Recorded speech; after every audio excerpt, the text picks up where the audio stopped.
ഇതുപോലത്തെ painting brush വീട്ടിലെടുക്കാനുണ്ടോ? എങ്കിലെടുത്തേ നമുക്കൊരു അടിപൊളി ക്രാഫ്റ്റ് ചെയ്യാം. ഒരു കാര്യം പ്രത്യേകം ശ്രദ്ധിക്കണം, ബ്രഷ് എടുക്കുമ്പോൾ വീട്ടിൽ അമ്മയോടോ അച്ഛനോടോ ചോദിച്ചിട്ട് വേണം എടുക്കാൻ, അല്ലെങ്കിൽ വഴക്ക് കിട്ടാൻ സാധ്യതയുണ്ടേ. അനുഭവം ഗുരു എന്നല്ലേ. ഈ വർക്ക് ചെയ്യാൻ എടുത്തപ്പോൾ ചെവി ചെയ്യാൻ ഇത്തിരി പാടുപെടുമെന്നാണ് ഞാൻ ആദ്യം വിചാരിച്ചത്. പക്ഷെ കണ്ണട ചെയ്യാനാണ് ഞാൻ ഇത്തിരി പാടുപെട്ടത്. കണ്ണും മൂക്കും ചെവിയും ഒക്കെ സെറ്റാക്കി കഴിഞ്ഞാൽ പിന്നെ ഒന്ന് ഉണങ്ങാൻ വെക്കണേ.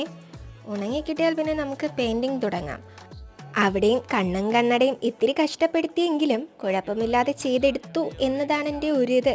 നിങ്ങൾക്ക് എന്ത് തോന്നുന്നു? കമൻറ്റിൽ പറയാൻ മറക്കല്ലേ. വീഡിയോ ഇഷ്ടമായ ലൈക്ക് ചെയ്യാനും കമൻറ്റ് ചെയ്യാനും മറക്കല്ലേ.